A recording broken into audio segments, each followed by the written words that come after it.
Muy buenos días, queridos estudiantes.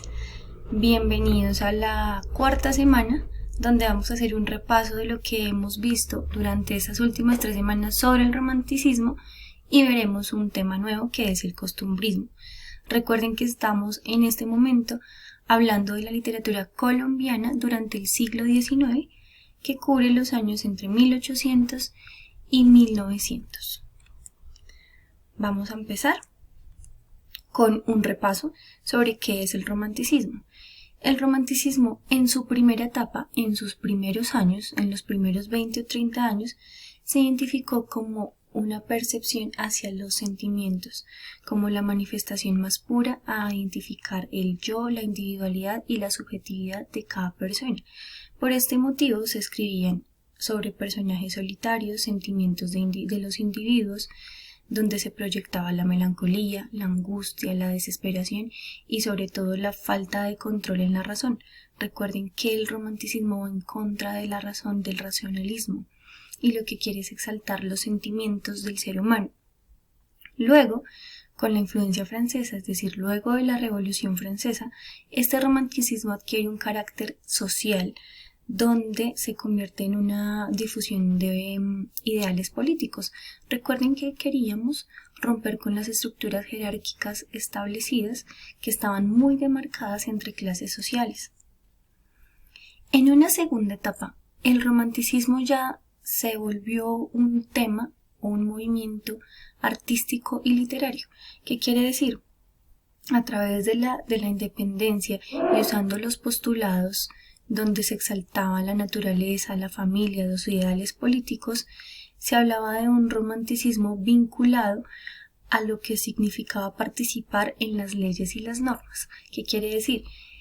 Todo lo que se hablaba en literatura, todo lo que se hablaba en el arte tenía un origen desde la independencia de Colombia, basado en la Revolución Francesa también. Este romanticismo tiene unas características importantes que nosotros ya vimos. Sin embargo, en este cuadro podemos observar que están muchísimo más claras. La primera es: privilegia las diversas manifestaciones de la emotividad, imaginación y libertad creadores. ¿Qué quiere decir? Todo lo que pueda hacer el individuo desde sus emociones es válido, emociones positivas o negativas. Instaura héroes desgarrados por sus pasiones, en lucha con una realidad que desafían en pro de valores absolutos. Empiezan a existir valores cívicos. Como se está formando una nueva sociedad, hay hombres líderes y pasiones de esos hombres que están inconformes con el sistema social propuesto, dominante. Ahora, tercera característica: se entiende una connotación trágica al amor y a la mujer, amante, devoto, distante para su enamorado.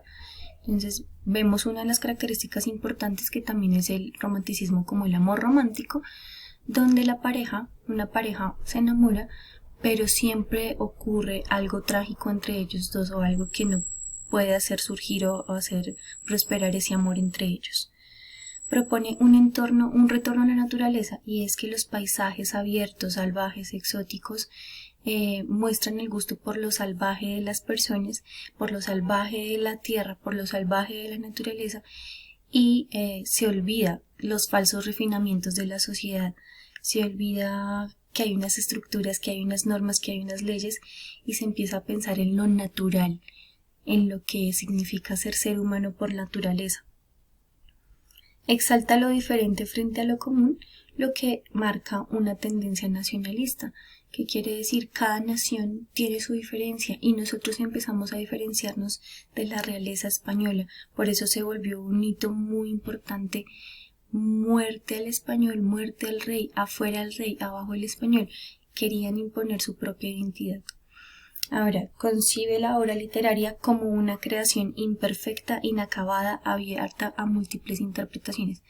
Antes se escribía bajo la norma, todo tenía que ser muy estructurado, muy riguroso, muy bien hecho, palabras extravagantes, rimbombantes, palabras muy refinadas, pero ahora se consideraba arte una creación que fuera imperfecta. ¿Por qué? Porque mostraba la libertad y la imaginación del mismo ser humano, del mismo autor, que no tenía que ser perfecto, porque mostraba sus sentimientos.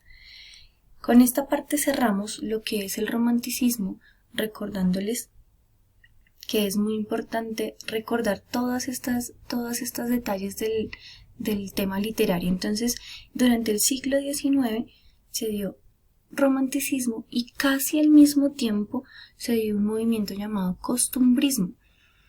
¿Qué es? El costumbrismo se originó en el siglo XIX con base, como dice su nombre, costumbres populares de la gente, de los personajes y de la gente típica, de los oficios típicos, de la cotidianidad.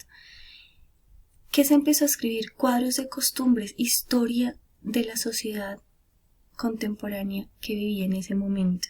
Lo típico del país, salir un domingo a misa, tomar chocolate con un tamal los domingos, reunirse con la familia, celebrar unos cumpleaños, estarse hasta medianoche despierto para recibir el año nuevo o la Navidad, costumbres típicas de la sociedad colombiana que en ese momento se estaba empezando a formar. Entonces tenemos un romanticismo que apenas estamos sacando a una clase social dirigente, nos empezamos a constituir como país y en ese momento llega el costumbrismo, donde queremos exaltar las tradiciones populares de nuestra gente. Esta corriente literaria se caracteriza porque hace una crítica a las tendencias modernas y también hace un pequeño rechazo al romanticismo. Ya no quiere ver lo subjetivo, ya no quiere ver al individuo y solo los sentimientos, sino que quiere ser más realista y quiere mostrar la realidad y la cotidianidad de las personas. ¿Cuáles son sus características? Describe lo real y lo inmediato. Hay que detallar las personas y los espacios con exactitud para estudiar la cultura y sus valores. Usa un lenguaje local. ¿Qué quiere decir? Ya no usa un lenguaje extravagante, demasiado formal, sino que utiliza el lenguaje de las personas de su región y de su condición social.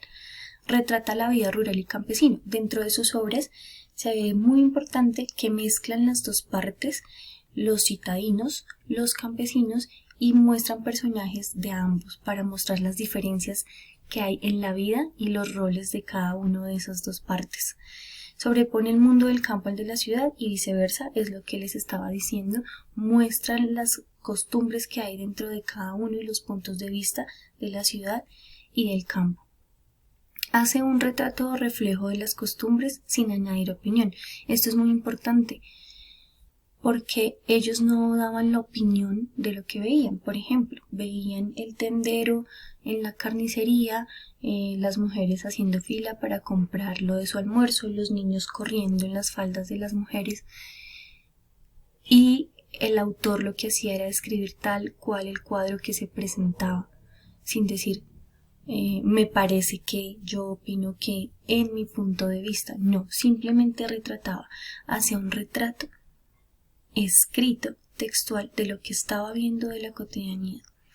Y a partir de ese retrato se hacía una crítica, sin mostrar su opinión, simplemente develando lo que había frente a él. ¿Cuál es esa intención que tiene el costumbrismo? Quiere exponer las características de nuestro país y lo que significa ser colombiano, que hasta ahorita estábamos entendiendo qué significaba ser colombiano sin los españoles. Quería retratar los eventos de la vida cotidiana, sobre todo mostrar el contraste entre los citadinos y los campesinos, la vida de ciudad y la vida rural. Quería exponer una crítica de la realidad y quería mostrar las diferencias entre la burguesía, que es la gente de alta sociedad o los gobernantes, y el pueblo con necesidades sociales. Vemos que no se ha quebrado esa estructura de jerarquía social de antes, pero no existen las marcadas diferencias entre uno y otros. Simplemente están gobernantes y el pueblo, y hay diferencias entre uno y otro. Vemos unas imágenes que hacen parte de nuestra cotidianidad, de nuestra tradición, la forma de vestir, los colores, la vida del campo, las formas en que hacemos rituales religiosos, en ese momento predominantemente católicos, nuestras fiestas, nuestras comidas, todo eso hace parte de las costumbres y las formas típicas de una manera de vivir en Colombia. Los autores que se interesaron por esto son, en su mayoría, también los mismos autores románticos, porque el romanticismo y el costumbrismo se dieron en una misma época. Encontramos a Jorge Isaacs, Soledad Acosta Samper, José María Vergara y Vergara, Rafael Pombo y Eugenio Díaz Castro. Tenemos estos 5 autores muy importantes de la época que relataron en sus obras literarias paisajes, la naturaleza, las formas típicas y cotidianas. Relataron dentro de sus personajes, utilizaron diálogos que no era un lenguaje formal del todo, sino que mostraban los regionalismos y las formas de hablar de las personas. Con esto terminamos y cerramos nuestra clase sobre romanticismo y costumbrismo. Espero que haya quedado muy claro. Y por último, la tarea como siempre. ¿Cuál es la tarea de esta semana? El primer punto es escribir en su cuaderno los apuntes de esta clase. Estas diapositivas estarán puestas en Classroom para que puedan escribir. Pueden volver a retomar este video a través del canal de YouTube y pueden tomar los apuntes de lo que se haya dicho adicional. Y deben investigar la biografía de los 5 autores nombrados anteriormente. Estos 5 personajes que son Jorge Isaacs, Soledad Acosta, José María Vergara, Rafael Pombo y Eugenio Díaz. ¿Qué deben hacer? Primero, escribir sus apuntes de clase y segundo, escribir las 5 biografías en su cuaderno. La deben enviar en un formato de foto a través de Classroom cuando se genere la tarea, y el plazo máximo para enviarla es este jueves 14 de mayo. Pueden enviarla hoy por la tarde, mañana en la mañana, mañana en la tarde, en la noche. Tengan paciencia para esperar sus notas, por favor, pero no se esperen a la última hora del jueves 14 a mediodía. Recuerden que esta semana no hay taller de lectura.